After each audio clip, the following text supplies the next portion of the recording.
Hello, everyone. I'm going to start. So this is the Changing the World webinar, and this is something that we've collaborated on with Gemma Smith from Wesley's House and the Museum of Methodism, and Eleanor, who's from Benjamin Franklin House. And we originally started off by working together, and we were going to create a schools week, which was going to take place this year before the end of term, and schools were going to be invited to our 3 historic sites, and they were going to take part in a series of workshops learning about how the history of our sites have helped change the world to make it a fairer, more equal place. And all of the activities are based around the English and history curriculum, but mainly Key Stage 2, although some of the resources are suitable for Key Stage 3 for secondary school students too. Unfortunately, because of the coronavirus pandemic, they couldn't go ahead. We're hoping that we'll still do them next year in September or October, but until then we've made the resources available so that they're available in an online format. The resources are available on our respective websites, but at the end of this presentation we will share a PDF which has clickable links so that you can access all the resources. And this is just an opportunity for anyone watching to meet the education teams that work at these historic sites, see what resources and opportunities are available, and then to learn a bit about these specific Changing the World resources and what opportunities they are for you during this home learning period. So I'm going to start off by going through the resources that we've designed from the Newington Green Meeting House project. So hopefully you'll be able to see that on my screen now. So I'm Amy, and I'm the Community and Learning Manager for the Newington Green Meeting House project. The project was supposed to be based at Newington Green Meeting House, which is London's oldest place of nonconformist worship, and it straddles the boroughs of Islington and Hackney. We have this, this is the building for those of you that might know it, and because of this grant that we were we've been gratefully funded by the National Lottery Heritage Project, and what that means is that we've been able to restore the building. So for the first time it's going to be fully accessible, and it means that we're a bit more secure, future-proofing with the building. It's been redecorated, and we've also built whole basement sections, so we've got a lot more room, so we can engage a lot more people with the history, but also serve the community a little bit better. So just a little note on the project and what the scope of the project is, because we're fairly new. I started in September, and the project runs until December 2023, and it will still run in some form after that, but this is just the kind of funded period. And in this funded period, we're committed to delivering resources for primary schools and secondary schools in various different formats, meeting various different parts of the curriculum.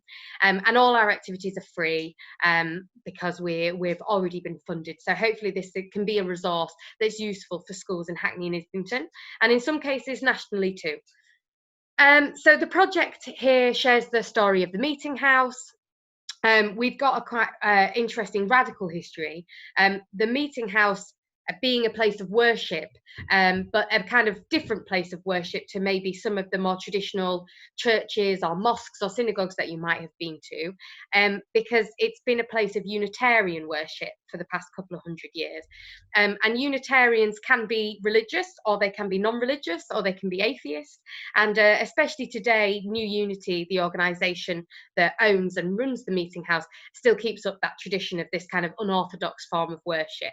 And because of that, it's meant that a lot of people have been attracted to the building and its history, that have been challenging the government, that have thought differently, that have done things differently to try and make the world a fairer place. So people like Mary Wollstonecraft, who's kind of credited with founding British feminism.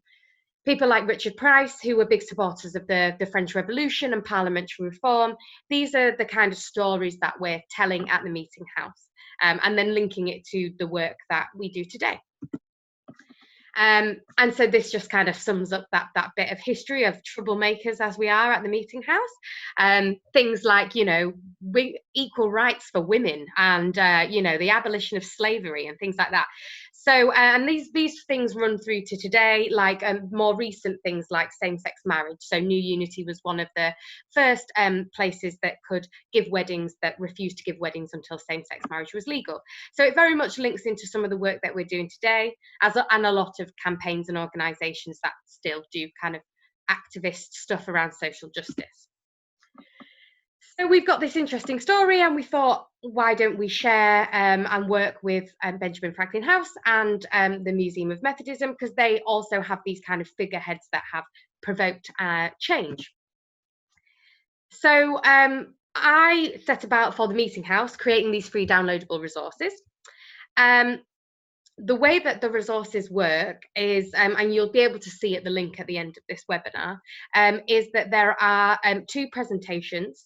They're a PowerPoint presentation, but they're also they're embedded into the website. So when you go onto the website page, you don't need to open them in a separate file. They're just there and you can flick through. And they're delivered in a way that learners can do it independently. They don't need parent and teacher help, although obviously they'll probably get a lot more out of it if you can provide teacher and parent help, but they're not reliant on that.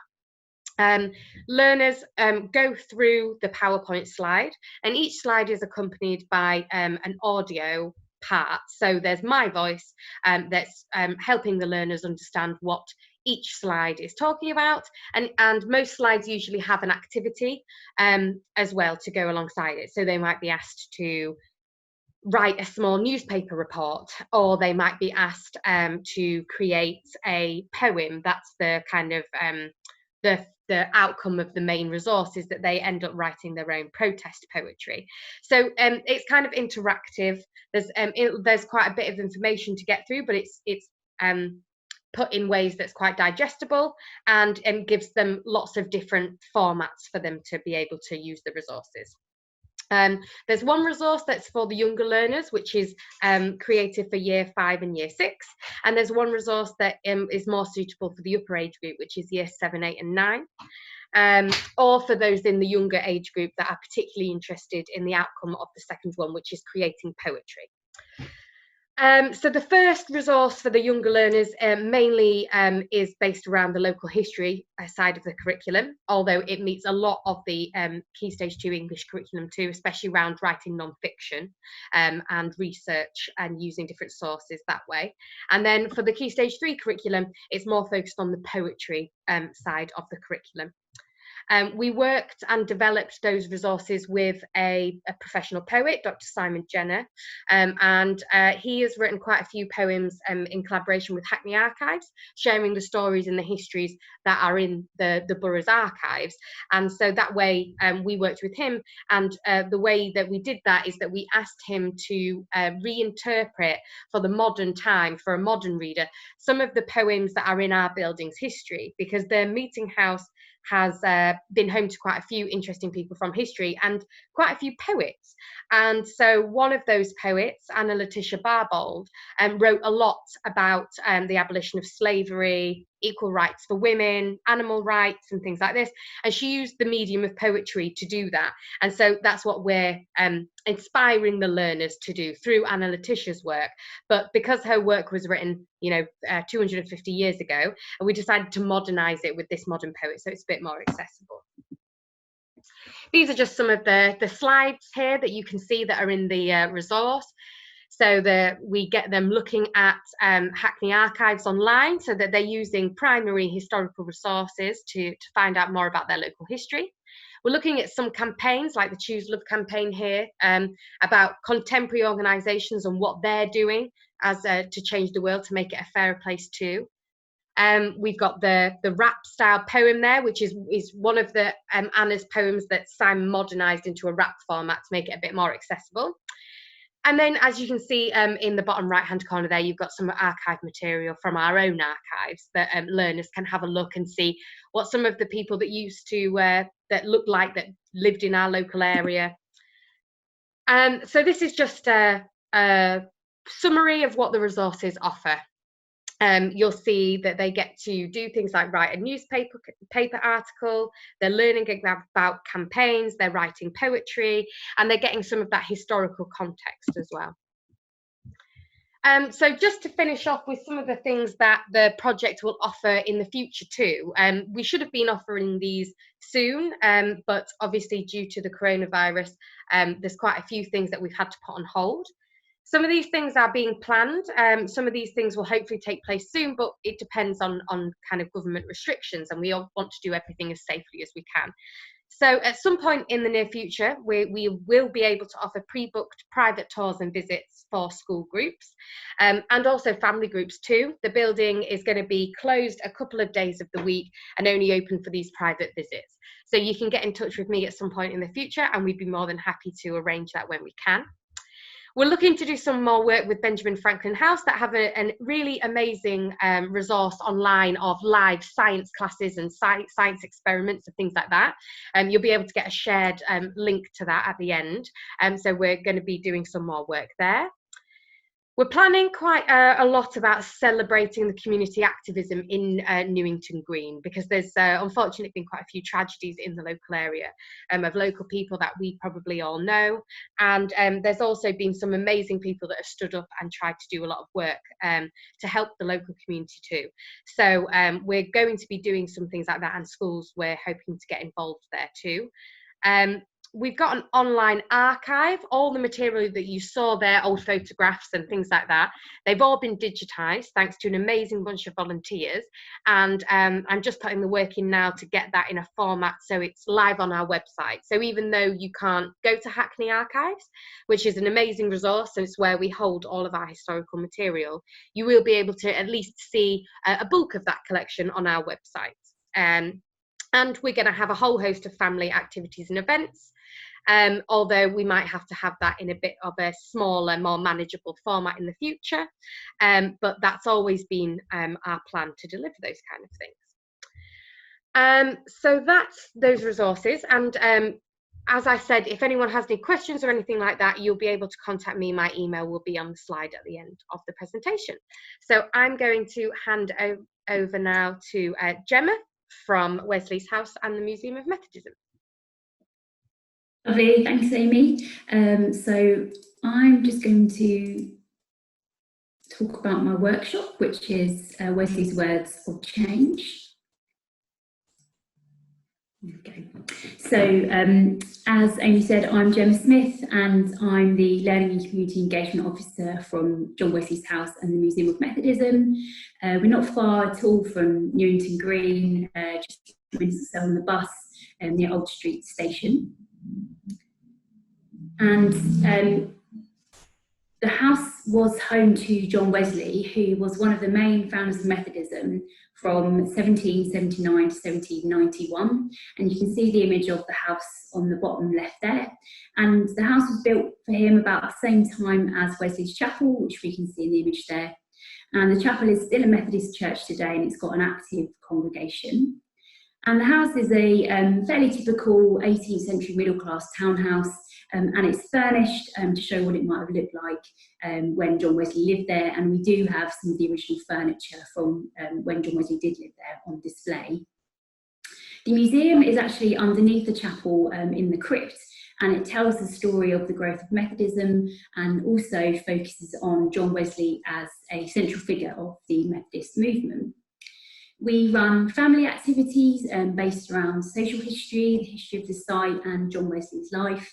And we have a school visit and outreach programme which mainly links to Key Stage 2 history, RE and also PSHE. So Wesley's Words of Change is inspired by John Wesley's great oratory skills. The resource includes a video which is just over 20 minutes long, and 2 worksheets. Teacher's information sheet, which is just a bit of a basic timeline of John Wesley's life, and then a brief introduction to some questions about Methodism, and there's also a transcript of the video available as well. The curriculum links are shown here, and that's mainly to upper Key Stage 2 English, with the main aim of the workshop is to write a short speech about a cause that's important to the student. So we think a lot about the language we use and how we use our voices, and also how to persuade. The workshop uses objects from the museum that link to causes that were important to Wesley's desire for change, including a pulpit from a place called the Foundry Chapel, which was an early Methodist chapel before Wesley's chapel was built, and also the quill that Wesley used shortly before he died that he used to write William Wilberforce, encouraging him to keep up his fight for the abolition of the slave trade. Oh, sorry, I've gone on there. The session is divided into an introduction about who John Wesley was in the 18th century, and then two sections based around the two objects. So this is the pulpit, and for this part we think about how, as a minister, John Wesley travelled all over the country on horseback to preach. Many Church of England churches refused to let him preach from their pulpits, so he actually took to preaching outdoors, which was actually a very controversial move at the time, but one that meant he could speak to hundreds of people in one go, and also speak to those that might not feel welcome in a church. And from this pulpit at the Foundry Chapel, John would have spoken to people about his desire for social change. And then the activities that link to this is a worksheet that has 3 pages. And students use a diary extract written by John Wesley when he was on board a boat to America during a bad storm, and we've got an image there that depicts the scene. So first of all, they've got to look at the image for clues about how they know there was a storm on board, and then we think about how we use our voices for effect when we're speaking. And then there's a short activity about how what language we use to express emotions. And then finally, they're asked to write an emotive diary entry, as if writing from a viewpoint of the child on board the boat. And this is the second object. And it's the quill that John Wesley used to write to William Wilberforce, one of the last letters that he wrote before he died. John Wesley was an outspoken critic of the international slave trade all his life, and he preached and wrote in support of the abolition movement. We then use an extract that he was taken from a pamphlet that he wrote in 1774 called Thoughts Upon Slavery, and we use that to think about how we can persuade people with what we write and say. And the worksheet has 4 pages explaining the extracts and the language that John uses. And then for the main activity, the students are asked to go back to the first activity and combine both to help them to write a speech about a cause that's important to them. So that's the summary of the whole workshop, and it should take around an hour, I'd say. Video is about 20 minutes. But it could be shorter or slightly longer depending on how long the diary extract is or how long the speech is as well. So it's probably roughly an hour. So that's my workshop. So I'm going to now pass over to Eleanor. Thanks, Gemma. So as Amy said, my name is Eleanor Hamblin, and I'm the Education Manager at Benjamin Franklin House. So I'll just get my presentation up for you now.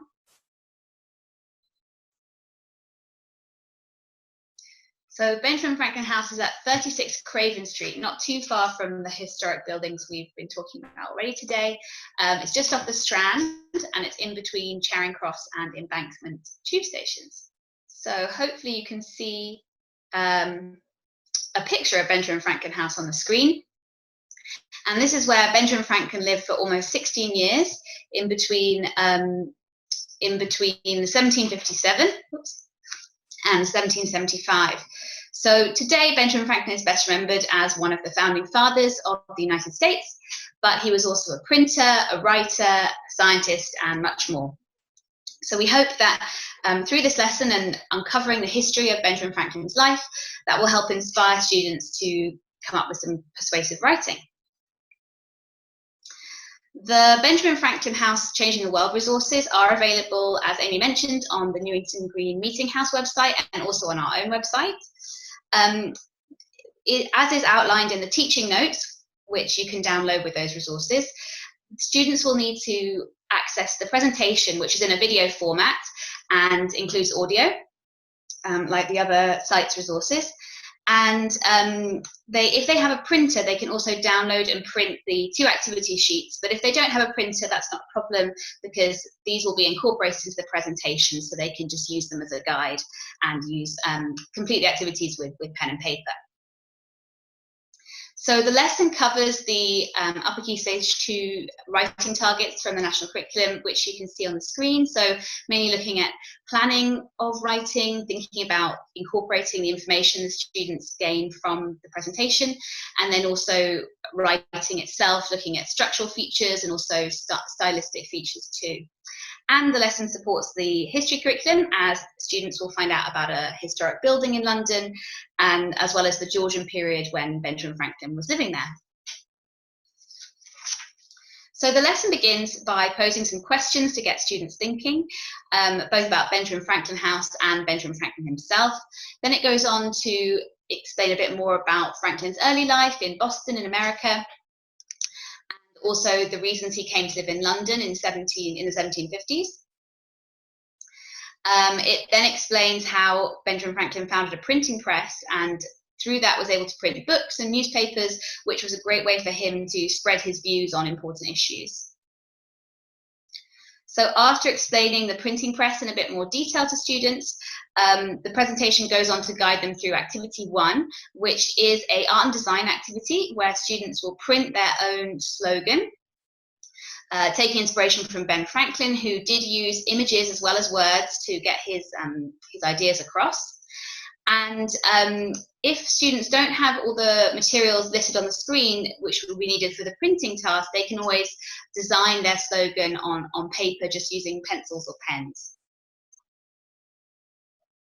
The second half of the lesson introduces students to the history of the abolition of slavery, which was a cause that Benjamin Franklin came to care very passionately about towards the end of his life.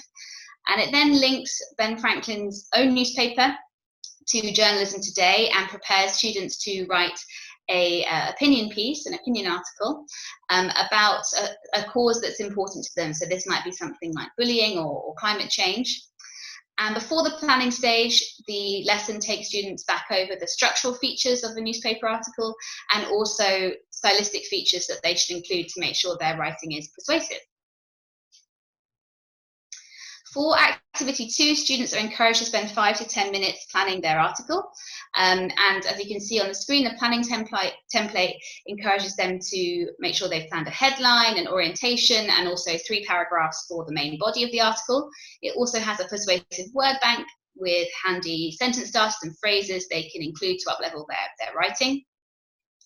And then for the writing part of the task, there is a template which they can use as a guide to lay out their article, and we encourage them to spend about 20 to 30 minutes on that. So with the presentation itself taking about 20 minutes, the lesson should take about an hour as well. So I really hope you enjoy using all the Changing the World resources. Before I go, a quick word about some other resources which Benjamin Franklin House have made available online at this time. So if you go to our education page on our website, there is a task setting PowerPoint you can download with which includes some other suggested writing tasks. And on that page, you'll also find details of our weekly live science classes, which Amy mentioned and which are taking place at the moment every Tuesday at 3 p.m. They last about half an hour, and each one shows how Ben Franklin's scientific discoveries shine a light on the national curriculum and include simple demonstrations which students can replicate at home. So you can see a list of some of the previous classes which were all recorded, so students can access on our website, and they've covered topics like electricity and sound, light, energy, and forces. And also, in fact, today, Wednesday, 20th of May, 2020, we were due to have our Science on Stage event, which is our annual live science event where we invite friends from across the world of science to present and give demonstrations. And a couple of our wonderful speakers have made some of their presentations available for you to use at home. So those are also on our website. When we are able to reopen and school visits become possible again, we'd love to welcome you to Benjamin Franklin House. We run free school visits for mostly Key Stage 2 pupils every Tuesday when the house is closed to the general public. So we have individual class classes visiting. There's a morning session from 10:30 to 12 and an afternoon session from 1 to 2:30, and the visits are completely free of charge. We also offer free outreach workshops where I can come into schools covering a range of subjects, so the Become an Inventor, thinking about science and DT, another session on 18th century portraiture, and another session on literature. And then we can also sign you up to our sister schools program, where we pair London schools with US schools, and then provide lesson plans and resources to complete cross-curricular lessons over 5 weeks, and then schools can communicate with each other via an online platform. So do check out our website if you'd like to find out more, and you can always send me an email at education@benjaminfranklinhouse.org. Thank you so much, and thanks again to Amy for organising this. I'll pass you back over to her. Thanks, Eleanor and Gemma, that was great. So hopefully you will have been able to see now the wealth of resources that are available across our 3 sites, and specifically the Changing the World ones that we've just developed recently.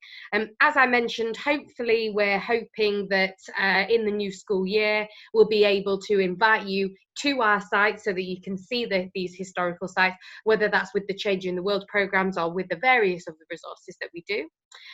We're going to be sharing a PDF shortly that has links into the various websites that we work on.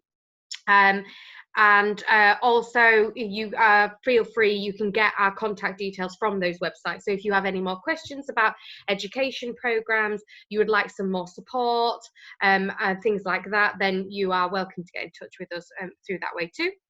And I think that is everything. Is there anything else that we wanted to say before we finished? No, I think that's everything. So thank you, and we will share that resource with you now. Thanks.